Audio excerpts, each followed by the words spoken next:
اعوذ باللہ من الشیطان الرجیم بسم اللہ الرحمن الرحیم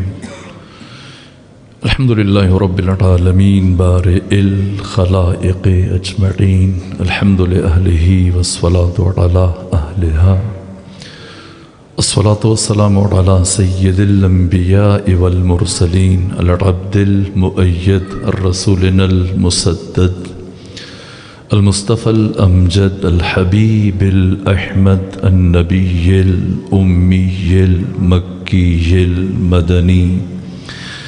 السراج المنير الكوكب الدري صاحب الوقار والسكينة المدفون بأرض مدينة سيدنا ونبينا وشفيع ذنوبنا وطبيب قلوبنا وحبيب نفوسنا ومولانا أبي القاسم محمد المصطفى وأهل بيته الأطيبين الأطهرين الأنجبين المأسومين المظلومين ولعنة الله على أعدائهم ومنكري فضائلهم وغاصبي حقوقهم من جوم عداوتهم إلى الآن ومن الآن إلى قيام يوم الدين أما بعد فقد قال حق سبحانه وتعالى في القرآن بسم الله الرحمن الرحيم زين للناس حب الشهوات من النساء والبنين والقناطير الكاظم عليه آلاف التحية والثناء امام زمانہ کی بارگاہ میں اور آپ مومنین کی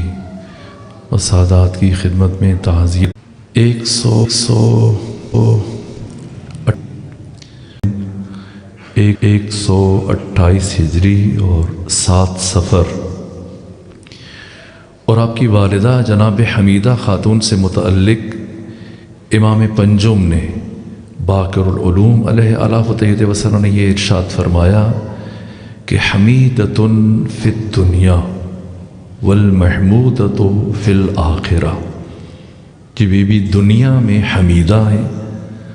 آخرت میں محمودہ ہے کہ آخرت میں پروردگار ان کے مقام کو اہل دنیا کے سامنے آشکار فرمائے گا۔ اور امام ششم صادق آل محمد نے جناب حمیدہ خاتون جو امام ہفتم کی والدہ ہیں فرمایا کہ اللہ نے اس معظمہ خاتون کو چنا منتخب کیا اور دنیا کے تمام ادناس سے تمام کثافتوں سے نجاستوں سے اس بی بی کو پاک رکھا ہے۔ اس طرح سے بیان کرتی تھی کہ بی بی جتنا عرصہ کوفہ میں رہیں مرجع خلائق رہیں، کچھ عرصہ بی بی نے بغداد میں گزارا، کچھ عرصہ بی بی نے مدینہ میں سجدہ کیا، اور دوسرا کام اپنے پدر بزرگوار امام جعفر صادق کے ہاتھوں پر آ کر قرآن مجید کی آیات کی تلاوت کی ہے، اور اس کے بعد پھر اپنے بابا سے گفتگو کی، یہاں تک کہ چند دن گزرے تھے، 6 سے 7 دن گزرے، اور آپ جھولے میں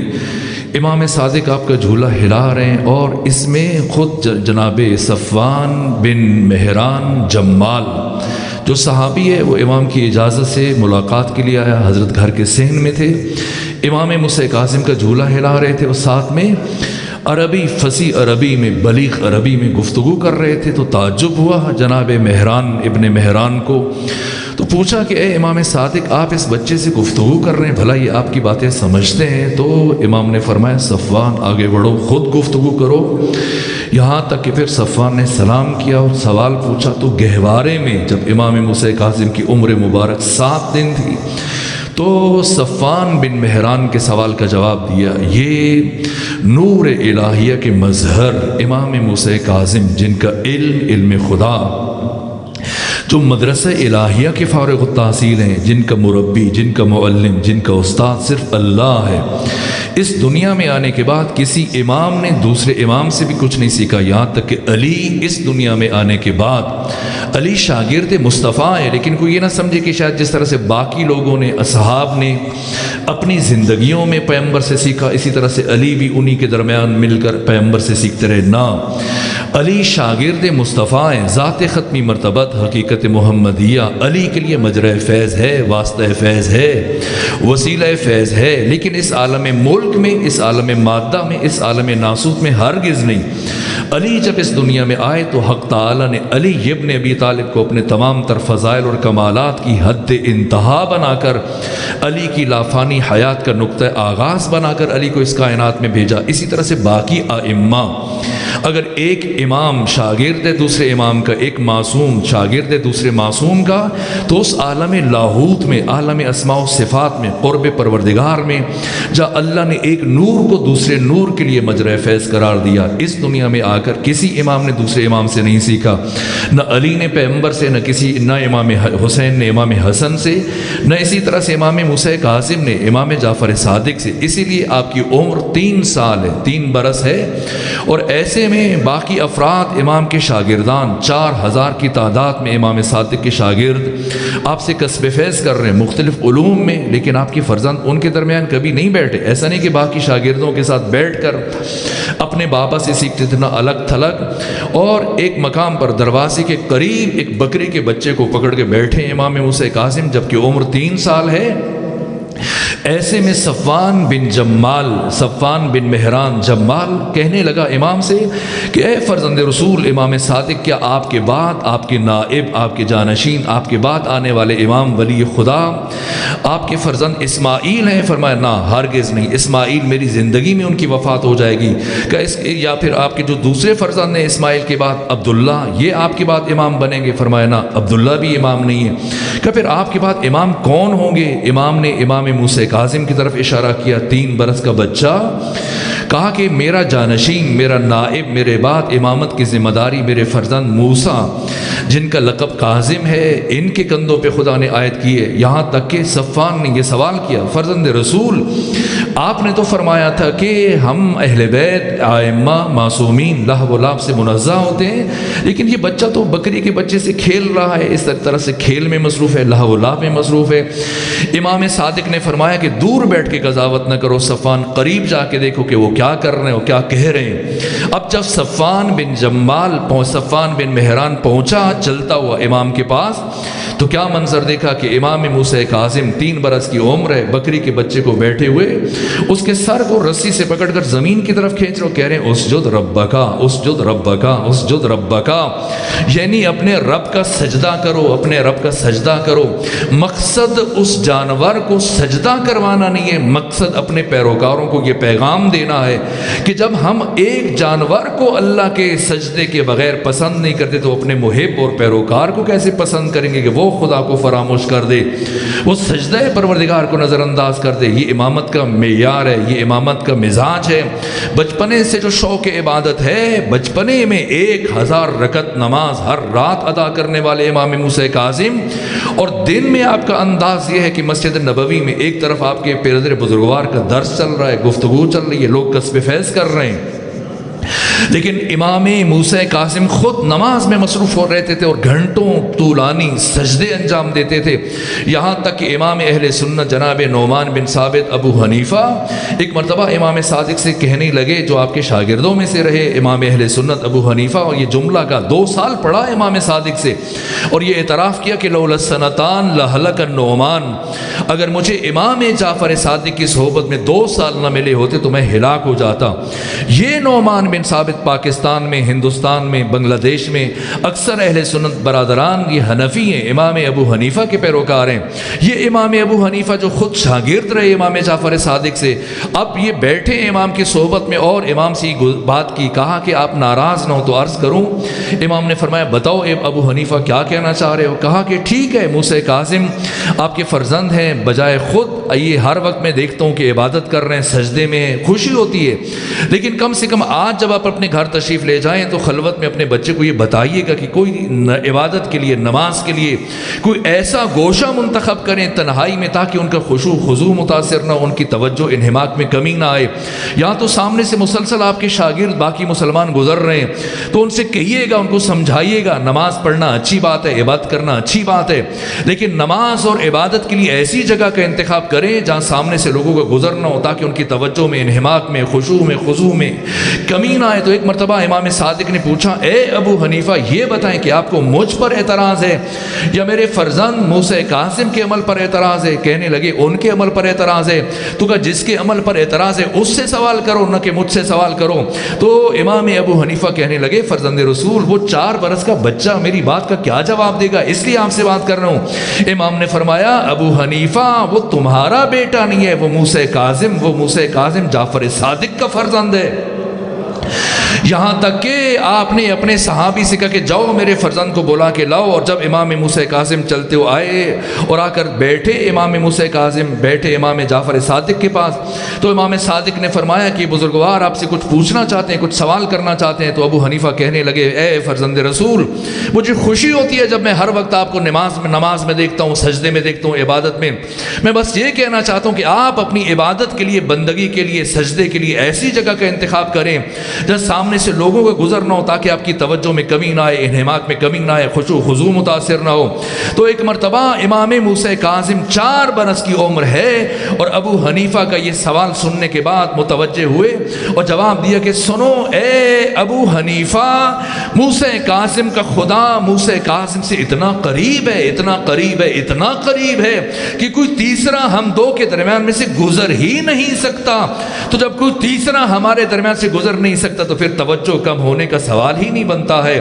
انہماک میں کمی کا سوال ہی پیدا نہیں ہوتا۔ تو دیکھا کہ اس طرح سے ایک بچے نے لاجواب کر دیا، اب انہیں خفت محسوس ہوئی کہ یہاں تک کہ 70 سال کا عالم اور یہ اتنی بڑی شخصیت اور شہرت جن کی لوگ تعریف کرتے تھے، اور جو اپنی زندگی میں امام صادق کی زندگی میں انہوں نے فتویٰ دینا شروع کر دیا تھا، تو ایک شہرت اور ایک مقام اور حکومت کی طرف سے ان کی تائید بھی تھی، تو اپنی خفت محسوس کی کہ باقی لوگوں کے سامنے 4 برس کے بچے نے مجھے لاجواب کر دیا۔ خفت کو مٹانے کے لیے ایک مرتبہ یہ کہا کہ اگر آپ میرے ایک بات کا جواب دیں تب میں آپ کے علم کا اعتراف کروں، آپ کے فضل کا اعتراف کروں۔ تو امام موسیٰ کاظم نے فرمایا جو پوچھنا چاہتے ہیں پوچھ لیجئے، لیکن کیا سوال پوچھا کہ یہ بتائیں کہ کیا انسان اپنے عمل میں، اپنے فعل میں جو وہ انجام دیتا ہے خود فاعل مختار ہے یا اس کے فعل کا حقیقی فاعل خدا ہے، اور انسان صرف اعلی کار ہے؟ یہ عقیدہ مسلمانوں میں پایا جاتا ہے، بس اوقات ہمارے یہاں بھی عقیدہ نظر آتا ہے کہ انسان کرتا خود ہے، کوئی بھی کام، برا کام انجام دیتا ہے اپنی مرضی سے، اپنے ارادے سے، اپنے اختیار سے، اور جب اس کی پاداش میں جب اس کو کچھ سامنا کرنا پڑتا ہے، حوادث کا سامنا کرنا پڑتا ہے، مشکلات میں مبتلا ہوتا ہے، اور اس کے نتیجے میں جب مبتلا ہوتا ہے تو پھر یہ کہتا ہے کہ اللہ کی مرضی ہے اور خدا کے اوپر ڈال دیتا ہے۔ جس طرح کسی شاعر نے کہا کہ میرے خدا کی، میرے گناہ کی یار اب تو سادگی تو دیکھ، اپنی خطا کو تیری رضا کہہ گیا ہوں میں، کرتا خود ہے اور نسبت خدا کی طرف دیتا ہے کہ اللہ کی مرضی ایسی ہی تھی۔ جس طرح سے یہ عقیدہ مسلمانوں میں پایا جاتا ہے کہ خیر ہی و شر ہی من اللہ تعالی، خیر اور شر دونوں اللہ کی طرف سے، اس عقیدے کا اسلام سے کوئی تعلق نہیں ہے۔ یہ عقیدہ بنو امیہ نے گھڑا ہے اپنے کرتوتوں کو چھپانے کے لیے، اپنے جرائم کو چھپانے کے لیے، کہ نیکی اور بدی ہر دو خدا کی طرف سے ہے، اور اس عقیدے کو تائید کرنے والے خود امام ابو حنیفہ اس لیے پوچھ رہے ہیں کہ چھوٹا سا بچہ ہے، میری اس بات کا کیا جواب دے گا؟ تو پوچھا بتائیں کیا اپنے عمل میں انسان اپنے فعل کا فاعل خود ہے یا اس کے فعل کا فاعل حقیقتاً خدا ہے اور انسان صرف اعلی کار ہے؟ امام نے جو حکیمانہ جواب دیا اس سنی میں فرمایا سنیں ابو حنیفہ، انسان کے عمل کی 3 صورتیں۔ پہلی صورت یہ کہ انسان کے فعل کا فاعل اللہ بھی ہے، بندہ بھی ہے، یعنی اس کام میں اللہ کی بھی شمولیت ہے، بندے کی بھی شمولیت ہے۔ اور دوسری صورت یہ کہ انسان کے فعل کا فاعل صرف اللہ ہے اور بندہ اعلی کار ہے، اس کے ہاتھ چل رہے ہیں، کروانے والا خدا ہے، کر انسان رہا ہے لیکن فاعل حقیقی خدا ہے، انسان صرف اعلی کار ہے۔ اور تیسری صورت یہ کہ انسان کے فعل کا فاعل صرف انسان ہے، اس میں خدا کی کوئی شمولیت نہیں ہے، خدا نے انسان کو خیر و شر بتا دیا، نیک و بد بتا دیا یہ اچھا یہ برا ہے، یہ خیر ہے یہ شر ہے، یہ نیکی ہے یہ بدی ہے، یہ اچھائی ہے یہ برائی ہے، رہنمائی کر دی، انا ہدیناہ السبیل اما شاکرا و اما کفورا۔ اس سے بڑھ کر انسان کوئی مجبور نہیں، اس پر کوئی پابندی نہیں، کرے اس کی مرضی نہ کرے اس کی مرضی۔ تو اگر فعل کا حقیقی فاعل خدا ہے اور قیامت کے دن جب بندے سے حساب لے تو سزا بندے کو دے دے تو یہ خلاف عدل الہی ہے، اور اگر فاعل بندہ بھی ہے اللہ بھی ہے تو قیامت کے دن اللہ خود کو تو بچا لے اور اپنے بندے کو جہنم میں گرا دے، یہ بھی خلاف عدل الہی ہے۔ تو ایک ہی صورت بچ جاتی ہے کہ انسان اپنے فعل کا فاعل خود ہے اور خدا کو انسان کی کسی بھی عمل میں کوئی مداخلت نہیں ہے، اور اللہ اپنے بندے کو اس کے ارادے اور اس کے اختیار پر چھوڑ رہا ہے۔ یہ امام کا علم ہے، یہ امام کا بچپنا ہے، یہاں تک کہ 20 سال گزارے نائب امام کی حیثیت سے، اور آپ کا لقب باب الحوائج ہے۔ یہ لقب کس کس نے دیا؟ یہاں تک کہ حنابلہ میں سے وہ ابو الاعلیٰ الحلال، وہ عظیم الشان شخصیت حنبلی جو علماء اہل تسنن میں اپنا ایک تشخص رکھتے ہیں، پہچان رکھتے ہیں، یہ ان کا بھی جملہ ہے۔ اور ائمہ اربعہ میں سے امام شافعی، یہ دونوں کہتے ہیں، دونوں کے یہ کلمات ہیں، ایک جناب حلال حنبلی اور دوسرے امام شافعی، وہ کہتے ہیں کہ ہمیں زندگی میں جب بھی کبھی کوئی مشکل پیش آتی تھی اور ہم کسی مصیبت میں مبتلا ہوتے تھے اور گرفتار ہوتے تھے، اور جب ہمیں کوئی حل سمجھ میں نہیں آتا تھا تو ہم بغداد میں امام موسیٰ کاظم کی قبر پر چلے جاتے تھے، اور جب قبر پہ جاتے تھے اور ہمارے ہاتھ دعا کے لیے اٹھتے تھے تو خدا ہماری مشکلات کو دور کر دیتا تھا۔ دوست دشمن سب اعتراف کرتے ہیں یہ باب الحوائج ہے، وہ شخصیت کہ جن کے وسیلے سے، اور یہاں تک کہ ائمہ بیان کرتے ہیں، خود امام ہشتم کی، امام علی ابن موسیٰ رضا کی حدیث ہے کہ کسی بھی بیماری میں، کسی بھی مشکل میں گرفتار ہو جاؤ، بالخصوص اگر کسی کو آنکھوں کی بیماری ہے تو اس طرح سے توسل کرے امام موسیٰ کاظم علیہ السلام سے کہ اپنے دونوں ہاتھوں کی انگلیاں اپنی آنکھوں پہ رکھے اور ان لفظوں سے خدا سے توسل کرے، اللہم انی اتوسل الیک بموسیٰ بن جعفر، پروردگار اس کی آنکھوں کی مشکل آسان کر دے گا، اس کی آنکھوں کی بیماری دور کر دے گا۔ یہ باب الحوائج امام موسیٰ کاظم علیہ السلام جن کے فضائل کو دوستوں نے، دشمنوں نے، اپنوں نے، بیگانوں نے اعتراف کیا، یہاں تک کہ وہ شخصیت کے جنہوں نے تشیع کے خلاف سخت ترین کتاب لکھی ہے، ابن حجر ہیثمی المکی جو امام کعبہ رہے اور تشیع کے خلاف ایسی کتاب لکھی سوائے کے محرقہ، اپنی اس کتاب میں جو تشیع کے خلاف لکھی ہے، شیعیت کے خلاف لکھی ہے، اس کے باوجود جب امام موسیٰ کاظم کا ذکر آیا تو یہ جملے لکھے، کہا کہ امام موسیٰ کاظم وہ شخصیت کہ 20 برس کی عمر میں یتیم ہوئے، اور آپ کے بابا امام جعفر صادق علیہ السلام جن کے شاگردوں کی تعداد بڑھتے بڑھتے 4000 تک جا پہنچی تھی، اور بڑی بڑی برجستہ ترین شخصیات جنہیں مختلف علوم میں امام جعفر صادق علیہ السلام نے تراشا، یہاں تک کہ علوم قرآن میں جناب حمران جیسی شخصیت کو تیار کیا، لغت اور ادبیات میں ابان بن تغلب کو تیار کیا، علم کلام اور علم عقائد میں مومن طاق جیسی شخصیت کو تیار کیا، علم حدیث میں ابو بصیر کو تیار کیا، علم فقہ میں احکام میں زرارہ کو تیار کیا، علم کیمیا میں اور کیمسٹری میں جابر بن حیان کو تیار کیا۔ یہ جابر بن حیان جن کا یہ جملہ آج بھی ان کی کتابوں میں نظر آتا ہے، موجود ہے کہ قیامت تک آنے والا کوئی دانشور میرے کسی ایک نظریے کو رد نہیں کر سکتا، کیوں؟ اس لیے کہ میں امام جعفر صادق کا شاگرد ہوں۔ یہ اتنی بڑی بڑی شخصیتوں کو تراشا اور اس بام عروج تک پہنچایا، دنیا کی وہ عظیم النظیر یونیورسٹی کہ چشم فلک نے دوبارہ تا کائنات میں ایسی مثال نہیں دیکھی، ایسا مرکز، ایسا دین و دنیا کے تمام علوم جہاں پر پڑھائے جا رہے ہوں۔ یہ مکتب امام جعفر صادق، لوگ سوچ رہے تھے، فکر مند تھے کہ جب امام جعفر صادق علیہ السلام کی شہادت ہوئی تو کیا آپ کی 148 ہجری میں، تو لوگ سوچ رہے تھے، یہ لکھا امام ابن حجر ہیثمی المکی، امام کعبہ، امام اہل سنت، یہ جملہ لکھا کہ جب امام جعفر صادق کو منصور دوانکی نے شہید کیا تو لوگ یہ سوچ رہے تھے کہ ان کی شہادت کے ساتھ اتنی بڑی دانشگاہ، اتنی بڑی یونیورسٹی، اتنے بڑے مرکز کا دروازہ ہمیشہ کے لیے بند ہو جائے گا،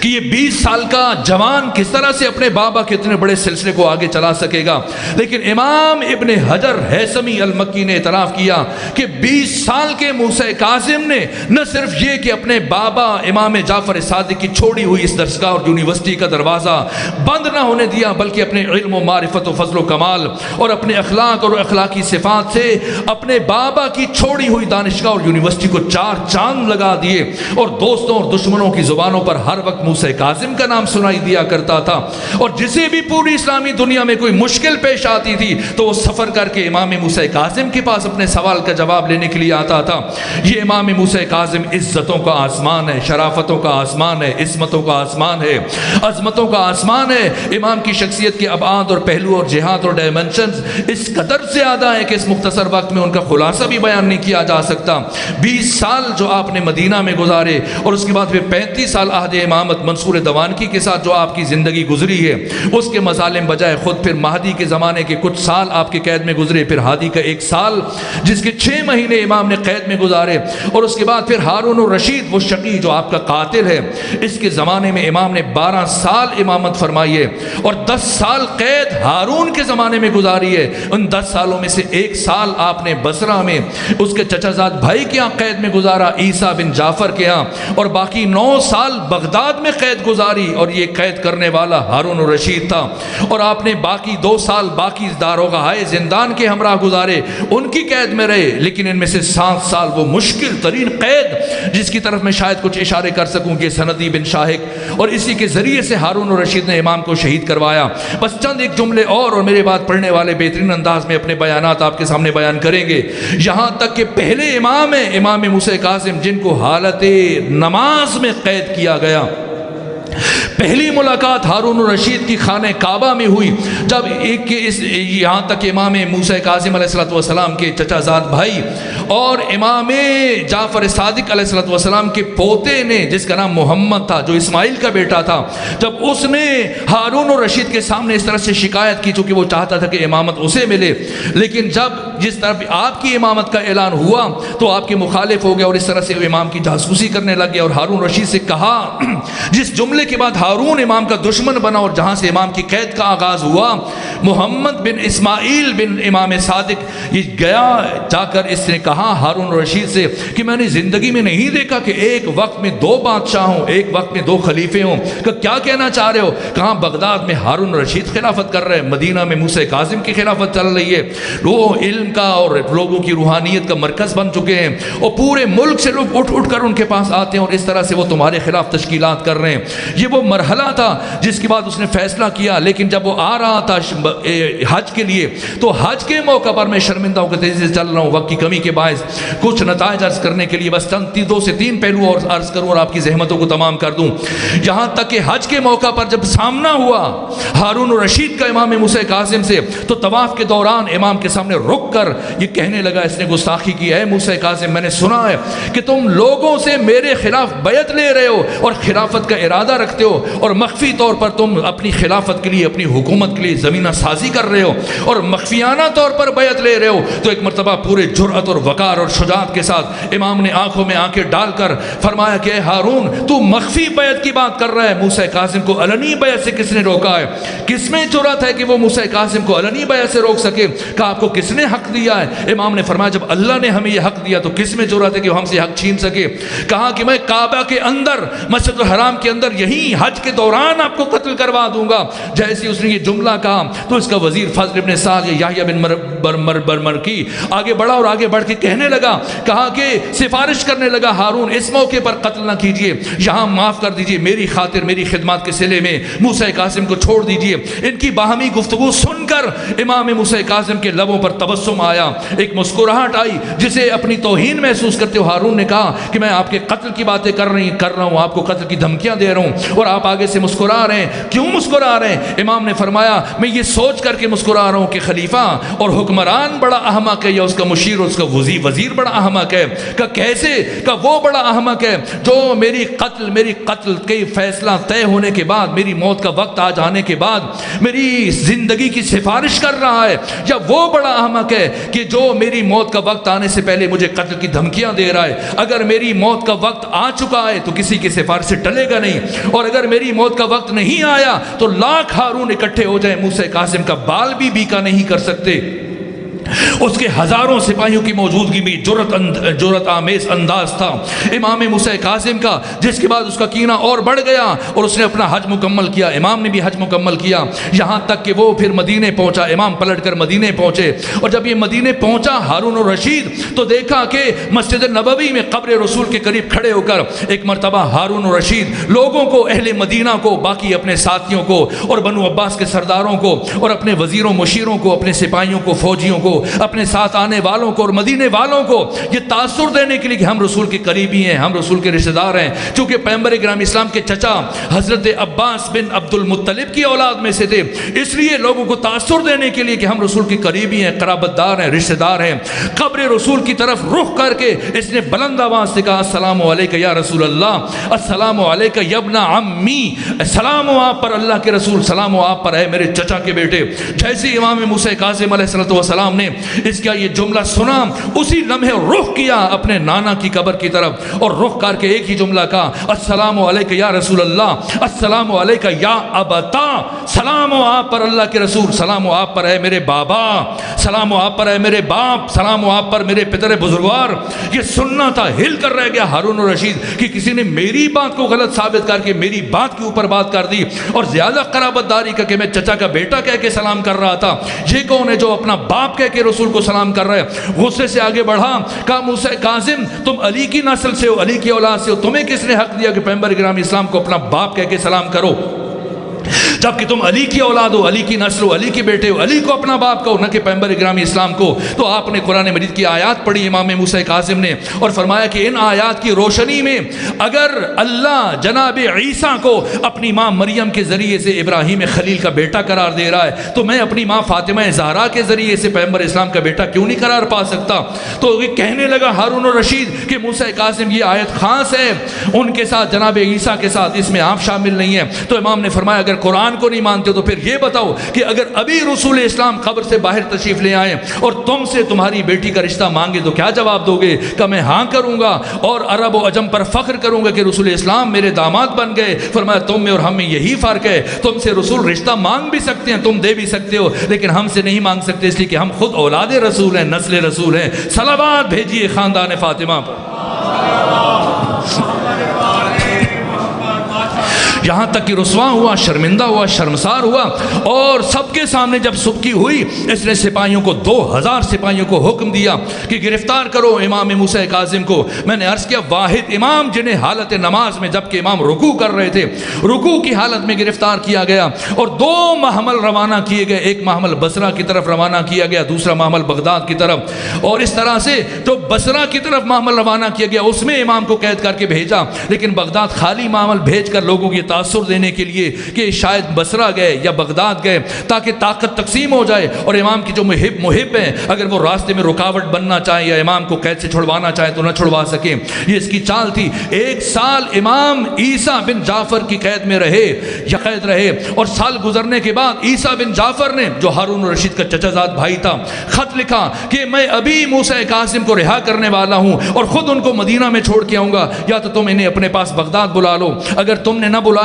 تو میں خود انہیں چھوڑ کے آؤں گا، اس لیے کہ پورا 1 سال گزر گیا وہ میری قید میں ہے۔ میں شروع میں سمجھتا تھا شاید وہ حکومت کے دشمن ہے، تمہارے دشمن ہے، میرے دشمن ہے، لیکن میں نے آج تک کبھی ان کی زبان سے نہ تمہارا نام سنا نہ اپنا نام سنا۔ میں جب بھی ان کی زبان سے سنتا ہوں قرآن کی تلاوت کر رہے ہیں مسلسل، ساری رات نماز عشاء سے لے کر نماز فجر تک جو انسان ساری رات اللہ کی عبادت میں مصروف رہتا ہے، ساری رات سجدے کرتا ہے اور نماز پڑھتا رہتا ہے، اور فجر کی نماز پڑھنے کے بعد میں نے پورا 1 سال یہ جائزہ لیا ہے کہ فجر کی نماز کے بعد جب موسیٰ کاظم اپنا سر سجدے میں رکھتا ہے تو پھر ظہر کی نماز کے ساتھ اپنا سر سجدے سے اٹھاتا ہے۔ وہ انسان کی جس نے پورے سال کے صرف 2 دن عید الفطر اور عید الاضحیٰ کے دن روزہ نہیں رکھا ہے، باقی سارا سال روزہ میں گزارا ہے، اور اس طرح کی جو ساری میں 1 یا 2 لقمے غذا تناول کر کے اور پانی کی چند گھونٹ پی کر پورا دن حالت روزہ میں، پوری رات عبادت میں، تلاوت میں، دعا میں، مناجات میں ایسی زندگی گزارنے والی ہستی جو مسلسل عشق خدا میں اور معرفت خدا میں اور محبت خدا میں ان کی آنکھوں سے اشک جاری رہتے ہیں، میں اس نتیجے پر پہنچا ہوں کہ اگر میں نے ایسی ہستی کو مزید اپنی قید میں رکھا تو مجھ پر اللہ کا عذاب نازل ہو جائے گا، میں دنیا و آخرت میں رسوا ہو جاؤں گا، میں ہمیشہ کے لیے جہنمی بن جاؤں گا، اور مجھے اپنی آخرت عزیز ہے، اس لیے میں مزید 1 دن بھی انہیں اپنی قید میں نہیں رکھوں گا۔ اگر تم نے انہیں بغداد نہ بلایا تو میں خود مدینے چھوڑ کے آؤں گا۔ جس کے بعد پھر ہارون الرشید مجبور ہوا، بس آخری کلمات عرض کروں آپ کی زحمتوں کو تمام کروں، مجبور ہو کر اس نے امام کو بصرہ سے بغداد منتقل کیا۔ پہلے 2 سال مختلف داروغے بدلتے رہے، زندان بان بدلتے رہے، یہاں تک کہ آخری 7 سال امام کی قید کے یہ سندی بن شاہد کی قید میں گزرے ہیں۔ یہ کیسی قید ہے اس کی طرف اشارہ کروں گا، خود سوچئے گا۔ ائمہ میں سے مشکل ترین عہد امامت امام موسیٰ کاظم علیہ السلام کا ہے۔ علمی اپوزیشن کے اعتبار سے اگر آپ دیکھیں تو چاروں ائمہ فقہ امام موسیٰ کاظم کے زمانہ میں ہے، امام ابو حنیفہ امام موسیٰ کاظم کے زمانہ میں فتویٰ دے رہے ہیں، امام شافعی امام موسیٰ کاظم کے دور میں فتویٰ دے رہے ہیں، امام احمد ابن حنبل امام موسیٰ کاظم کے زمانے میں فتویٰ دے رہے ہیں، اور اسی طرح سے امام مالک ابن انس جو اہل سنت کے چوتھے امام ہیں، چاروں امام ایک ساتھ امام موسیٰ کاظم کے زمانے میں فتویٰ دے رہے ہیں اور رسول سے حدیث نقل کرتے ہیں، اور 2.5 لاکھ کا حدیث کا حافظ امام احمد ابن حنبل متوفہ 241 ہجری، یہ سب رسول کی حدیثیں بیان کرتے ہیں لاکھوں میں، لیکن کسی میں یہ جرأت نہیں ہے کہ حدیث بیان کرتے ہوئے یوں کہہ سکے جس طرح سے امام موسیٰ کاظم، جتنا عرصہ 35 سال عہد امامت میں آپ کا انداز یہ تھا، کبھی یہ نہیں کہتے تھے ان رسول اللہ، جب بھی حدیث نقل کرتے تھے فرماتے تھے ان جدی، میرے نانا نے یہ فرمایا، میرے جد نے یہ فرمایا۔ 4 امام ایک ساتھ، اور ارکان تصوف جن سے تصوف چلا، صوفی ازم چلا ہے، معروف کرخی ہے،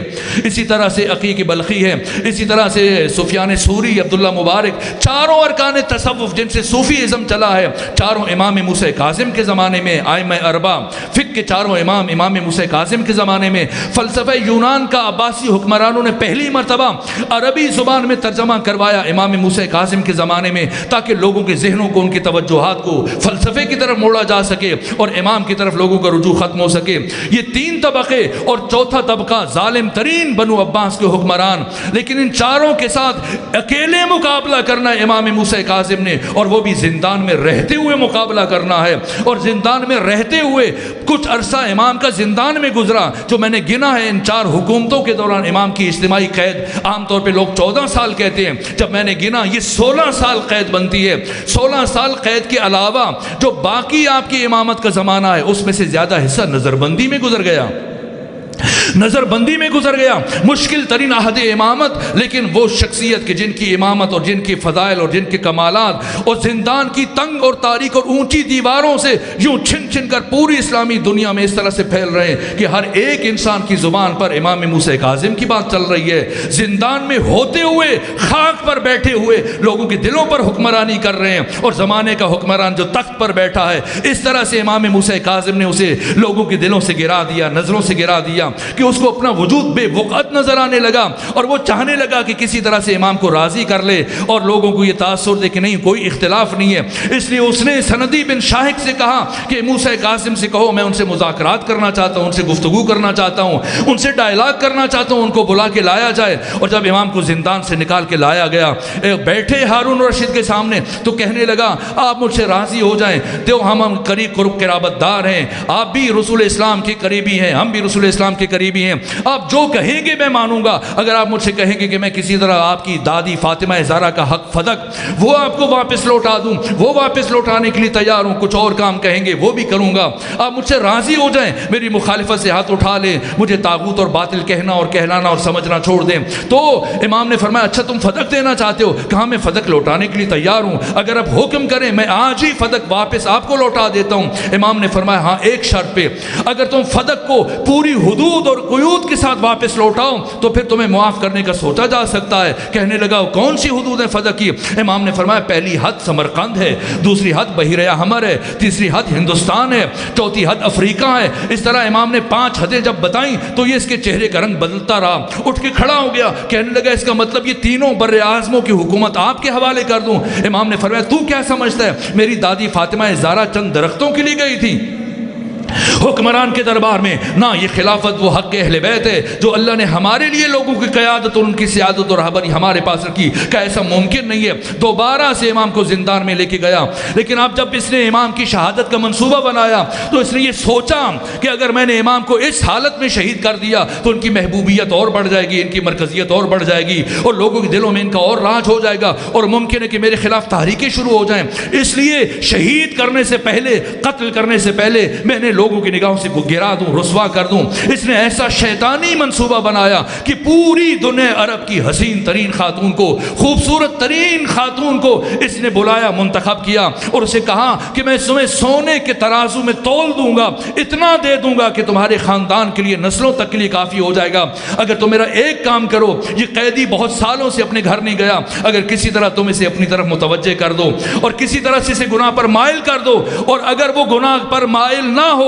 تب تم ایک کام کرو کہ چیخنا شروع کر دو، چلانا شروع کر دو، اور جب ہم پہنچے تو ہمیں بتاؤ کہ قیدی مجھ پر تجاوز کرنا چاہ رہا تھا اور دست درازی کرنا چاہ رہا تھا، یہ سارا مال، یہ سونا چاندی درہم و دینار کے انبار تمہیں سونپ دوں گا۔ یہ سنا وہ خاتون لالچ میں آئی اور قبول کیا، ٹھیک ہے میں جاؤں گی۔ اور جب اس خاتون کو بھیج دیا زندان میں، اور اپنے وزیروں کو اس نے اکٹھا کیا، مشیروں کو بلایا، بنو عباس کے سرداروں کو بلایا، اپنے جرنیلوں کو بلایا، خواص کو بلایا، سپاہیوں کو، اور ساری رات اس نے جاگ کر انتظار میں، ابھی زندان سے آواز آئے گی، ابھی زندان سے آواز آئے گی، اور جیسی آواز آئے گی میں ان سب کے ساتھ جاؤں گا اور ان سب کے سامنے موسیٰ کاظم کو شرمسار کریں گے اور رسوا کریں گے، اور پھر 3 بڑے اعظموں کے اندر موسیٰ کاظم کے کردار کو پھیلا دیں گے کہ وہ تو ایسے ہیں، اور تم انہیں متقی سمجھتے ہو، زاہد سمجھتے ہو، پرہیزگار سمجھتے ہو۔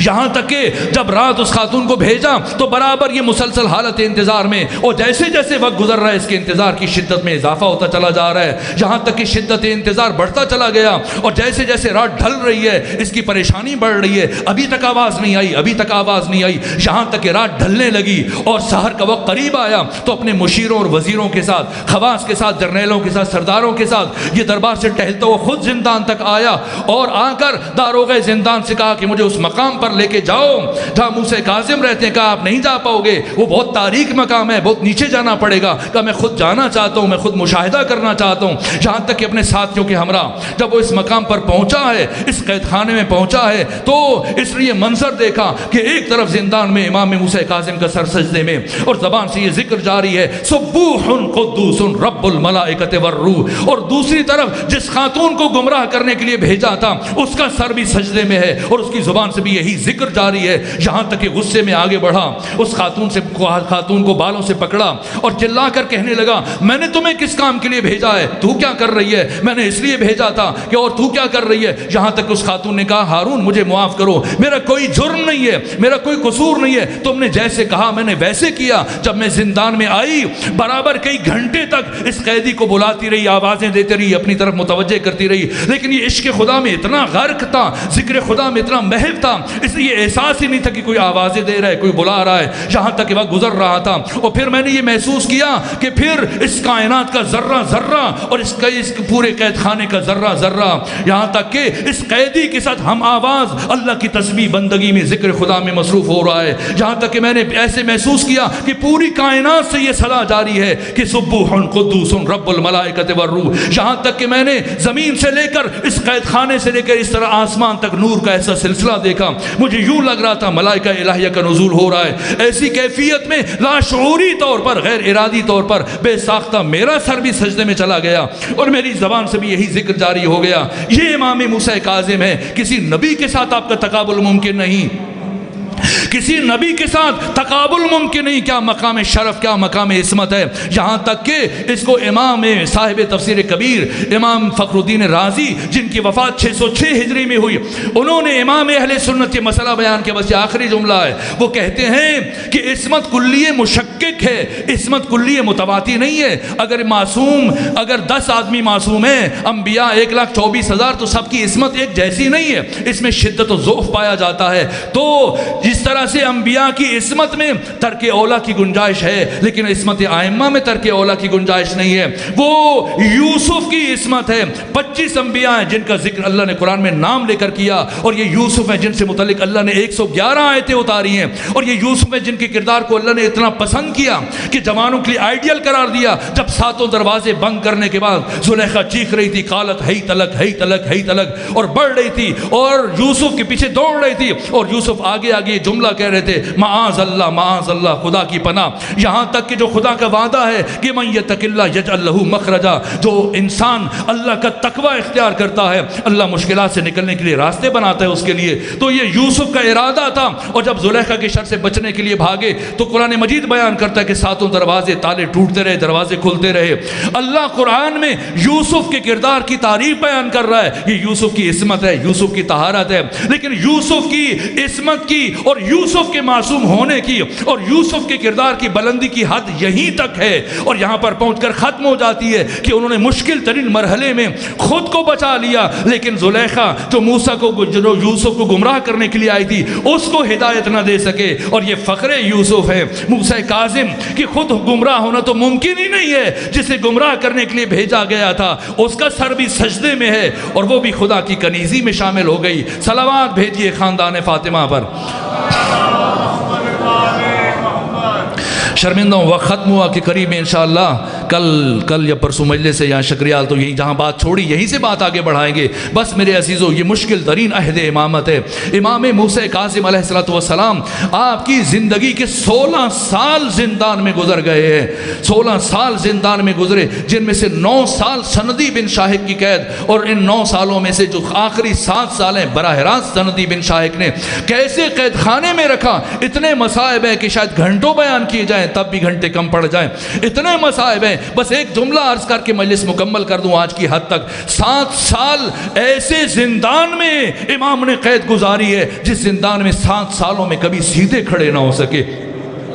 اور امام زمانہ سلام بھیجتے وہ کہتے ہیں میرا سلام اس قیدی پر جس نے اپنی زندگی کا یہ عرصہ حالت رکوع میں گزار دیا ہے۔ اس طرح سے اتنی مشکلوں سے کہ امام کبھی سیدھے کھڑے نہ ہو سکیں، یہ ایسی قید ہے۔ اور ایسا نہیں کہ آج کے دن آپ کو 22 رجب کو امام کو زہر دیا گیا، 3 دن مسلسل تڑپتے رہے زہر کے نتیجے میں، اور آپ جانتے ہیں کہ جب کسی کو زہر دیا جاتا ہے تو پھر جگر جلتا ہے، پیاس لگتی ہے، اور ان 3 دنوں میں ایک قطرہ آب امام موسیٰ کاظم کو نہیں دیا گیا۔ اور جب انسان کو زہر ملتی ہے تو انسان تڑپتا ہے، اور امام کے گرد کوئی نرم و نازک تکیے نہیں تھے، دیواریں نہیں تھی، بلکہ سلاخے کی لوہے کی سلاخوں کی آہنی دیواریں تھیں، جس کے لیے امام زمانہ فرماتے میرا سلام اس قیدی پر جس کے جسم کے گوشت کا اکثر حصہ زندان کی سلاخوں کی نظر ہو گیا۔ یہ امام موسیٰ کاظم علیہ السلام ہے۔ جب زہر ملا اور اثر بڑھنا شروع ہوا، میں نے پڑھا امام کی انگلیوں سے خون جاری ہو گیا، امام کی آنکھوں سے خون جاری ہو گیا، امام کے پاؤں کے تلوے پھٹ گئے، اور صرف زہر دیا گیا نہیں میرے عزیزوں۔ یہ جو 7 سال ہیں میں نے پڑھا ہر دن سندی بن شاہق امام پر کوڑے برساتا تھا، کوڑے برساتا تھا، قید میں رہتے ہوئے ہر روز کوڑے مارے جاتے تھے، یہاں تک کہ امام احمد ابن حنبل جن کی وفات 241 ہجری میں ہوئی، اہل سنت کے امام جو 9 برس کی عمر میں جنہوں نے فتویٰ دینا شروع کیا ہے، اور 19 برس عمر تھی جب امام موسیٰ کاظم کی شہادت ہوئی، اس وقت امام احمد ابن حنبل کی، اور ہارون نے بلا کر سونے اور چاندی کے سکوں کی تھیلیاں ان کے سپرد کی اور کہا کہ یہ تھیلیاں رکھ لیں، بس میرا ایک چھوٹا سا کام کریں، جا کر موسیٰ کاظم کی لاش کا معائنہ کریں۔ باہر موسیٰ کاظم کے محب اور ماننے والے اور شیعہ اکٹھے ہو رہے ہیں، مبادا وہ میرے خلاف مجھے نقصان پہنچائیں، آپ ان سب کے سامنے جا کے کہیں کہ میں موسیٰ کاظم کی لاش کو مشاہدہ کر کے آیا ہوں، اور میں نے ان کے جسم کے اوپر کوئی تشدد کے آثار نہیں دیکھے، نہ زہر کا اثر دیکھا ہے، وہ طبعی موت سے گئے دنیا سے اپنی موت سے گئے ہیں۔ یہاں تک کہ امام احمد ابن حنبل جب آئے اور آ کر انہوں نے سفید کپڑا آپ کے چہرے سے ہٹایا اور آپ کے جسم کے اوپر نگاہ پڑی تو امام احمد ابن حنبل اپنا چہرہ پیٹتے ہوئے وہاں سے باہر آئے اور وہ سونے کی تھیلیاں ہارون رشید کے سامنے پھینک کر کہا کہ اگر تو پوری دنیا کی دولت مجھے دے گا تب بھی میں ایسی بات نہیں کروں گا، اس قیدی کے جسم کا کوئی بھی حصہ سلامت نہیں ہے۔ اور بس ایک جملہ اور عرض کروں، تفصیلی مسائب آپ سنیں گے آج کی حد تک تاکہ مجلس مکمل ہو جائے۔ صرف زہر سے شہادت نہیں ہوئی ہے، امام حسین علیہ السلام کے بعد 2 آئمہ کی شہادت بڑی مظلومانہ ہے، ایک امام علی کی شہادت ہے، دوسرے امام موسیٰ کاظم کی شہادت ہے۔ امام علی کو بھی زہر سے بھی اور تلوار دونوں سے شہید کیا گیا، اس زہر کو تلوار میں 3 دن بجھایا گیا مسلسل۔ اسی طرح سے امام موسیٰ کاظم کیسے شہید کیا گیا، صرف زہر سے شہادت نہیں ہوئی۔ اگر سن سکیں اور تحمل کر سکیں تو روایت کا ایک ہی جملہ پڑھ کے آپ کی زحمتوں کو تمام کروں، یہاں تک کہ جب آپ کی شہادت کی خبر، آپ کے زہر کی خبر بغداد میں پھیلنا شروع ہوئی تو آپ کے چاہنے والے عشاق دور دراز سے سمٹ کر اکٹھے ہونا شروع ہوئے، اور ہارون کی فوج سرحدی علاقوں پر تھی، بہت کم سپاہی تھے، یہ گھبرا گیا، اگر ان کو پتہ چل گیا کہ میں نے شہید کیا ہے مبادا میری حکومت کا تختہ الٹ دیں۔ اس نے فوراً گھبراہٹ میں سندی بن شاہد سے کہا جاؤ موسیٰ کاظم سے لکھوا کر لاؤ کہ میری موت قتل سے، مجھے قتل نہیں کیا گیا، میری موت طبعی ہے، میں خود سے دنیا سے رخصت ہوا، مجھے کسی نے مارا نہیں ہے، مجھے زہر نہیں دیا گیا، مجھے اذیت نہیں دی گئی۔ یہاں تک کہ سندی بن شاہد کاغذ قلم اٹھا کر امام موسیٰ کاظم کے پاس آیا، مجھے معاف کیجیے گا سخت جملے پڑھنے سے گریز کرتا ہوں لیکن امام کی مصیبت کا یہ ایک جملہ عرض کروں۔ یہاں تک کہ سندی بن شاہد زندان میں آیا، اس نے امام کی طرف کاغذ اور قلم کو پھینکا، اور جب پھینکا تو کہنے لگا موسیٰ کاظم لکھیں۔ امام نے پوچھا کیا لکھوں؟ کہ لکھیں مجھے قتل نہیں کیا گیا، مجھے زہر نہیں دیا گیا، میں طبعی طریقے سے دنیا سے جا رہا ہوں، اپنی موت دنیا سے جا رہا ہوں۔ یہاں تک کہ امام موسیٰ کاظم نے فرمایا میں حجت خدا ہوں، میں نائب خدا ہوں، میں خلیفۃ اللہ فی الارض ہوں، میں امام وقت ہوں، میں کسی طرح سے غلط بیانی نہیں کر سکتا، جھوٹی بات خلاف حقیقت بات تحریر نہیں کر سکتا۔ یہ کہنے لگا موسیٰ کاظم لکھیں ورنہ میں وہ ظلم کروں گا کہ آپ 16 سالہ قید کی سختیوں کو بھول جائیں گے۔ امام نے فرمایا تم ظلم کرو میں صبر کروں گا، تم ظلم کرو میں صبر کروں گا، اب مجھے معاف کیجیے گا۔ اس شقی نے 4 کیلیں منگوائی، ایک ہتھوڑی منگوائی، اور پہلی کیل جب امام کے سر پر رکھی کہ موسیٰ کاظم لکھیں ورنہ یہ کیل آپ کے سر پر گاڑ دوں گا۔ امام نے فرمایا ہرگز نہیں لکھوں گا، خدایا یہ کیا مرحلہ ہے، قیامت کا مرحلہ ہے۔ بغداد کی سرزمین پر سیاہ اندھیری چلنے لگی، سیدہ زہرا کی اس طرح سے آواز بلند ہوئی ہائے میرے فرزند کو مارا جا رہا ہے۔ یہ روایات میں یہ الفاظ موجود ہیں۔ یہاں تک کہ اس نے پہلی کیل امام کے سر پہ رکھی، اس کو گاڑنا شروع کیا، پھر دوسری کیل، تیسری کیل اور چوتھی کیل گاڑی ہے۔ اس کے بعد برابر امام کو تازیانے مارتا رہا۔ اس طرح سے امام کی شہادت ہوئی ہے۔ اور جب امام کا جنازہ اٹھا ہے، کسی بھی معصوم کے جنازے اٹھنے میں وہ توہین نہیں کی گئی جو امام موسیٰ کاظم کے جنازے کے موقع پر توہین کی گئی ہے۔ الا لعنت اللہ علی القوم الظالمین وسیعلم الذین ظلموا ای منقلب ینقلبون۔